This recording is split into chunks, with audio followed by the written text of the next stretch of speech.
Here's Bobby at work once again. Of course, Bobby is what the company has the robot named. Okay, while Bobby the robot is vacuuming my dining room, let me show you what I had to do for some preventative maintenance.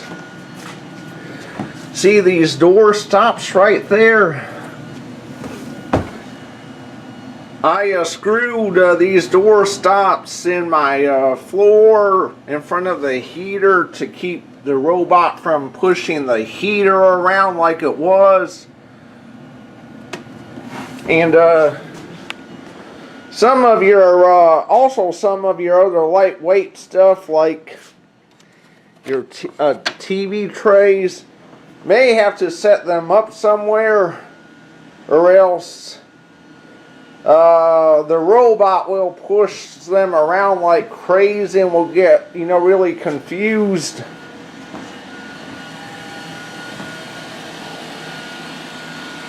Here comes Bobby right now, pushing over to my living room vacuuming. But got the same for my bedroom heater.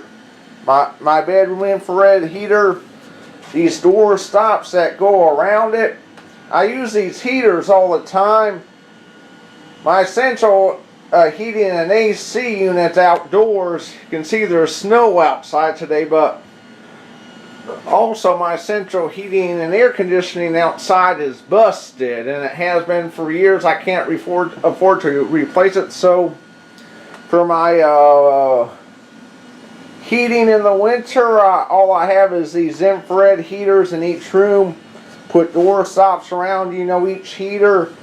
That way, that robot will not, push the heater right up against the wall, because you see what could happen if the robot were to push that back of this heater right against the wall. I mean, there's a fan in back of the heater where, the fan draws in the air to a filter. Gotta leave some space right there so the back of the heater can get proper airflow. And also, for your vacuum robot, you'll want to do, maintenance to it once a week. You'll have the manual to explain how you need to do the maintenance. You'll need to clean out the robot brushes. You'll need to clean out the sensor lights. Here's a remote to program the robot. And I got all my other tools out that I used, which I needed, which my little hand vac, my screw gun, and my power sweep blower. But anyway, got the robot all cleaned, and hopefully the robot will do a good job of, cleaning my house now. And one other thing I must mention is, do not, make sure you don't drop strings on your floors like, dental floss, like a long string of dental floss or a long thread, because what will happen, see that spinning side brush to the robot? What will happen is the dental floss or the other piece of string will wrap around that rotating brush, and it will get caught in the other brushes, stopping the brushes and stopping the robot from doing its job.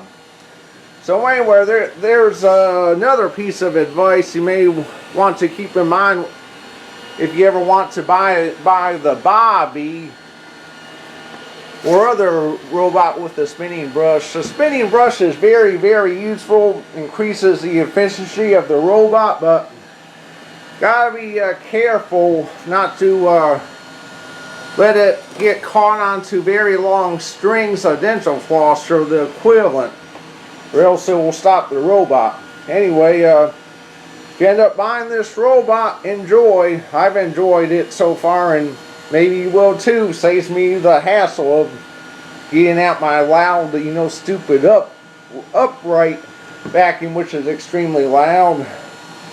Anyway, have a nice day. Well, another thing that I should mention about owning a robotic vacuum cleaner, I mean, some of them, maybe even a lot of them, will may not detect if you have an animal in your house, like a dog, that has an accident on your floor, whether it would be a puppy or an older dog. If your older dog or your puppy has an accident on the floor, whether it's number 1 or number 2, the robot may not be able to detect, hey, the dog has had an accident in the house, I need to go around that mess. I mean, your robot will, just automatically, vacuum up the, the number 2 or number 1 mess. And what it will do is it will smear your dog's mess all over the floor. And whenever your robot, smears your dog's mess all over the floor, number 1 or number 2, your robot's going to be messed up. You're going to have to take apart the robot, to clean it, to get it back to its former glory. And also, you're going to have to clean your floor, clean all them smears your robot left behind. So that's another thing you should keep in mind with owning a vacuum robot, is some of them robots out there may not detect if your dog has an accident on the floor, and may, vacuum right through the accident and smear up your floor and leave you a big mess inside the robot and on your floor, both. Hope I got my point across, and have a good weekend.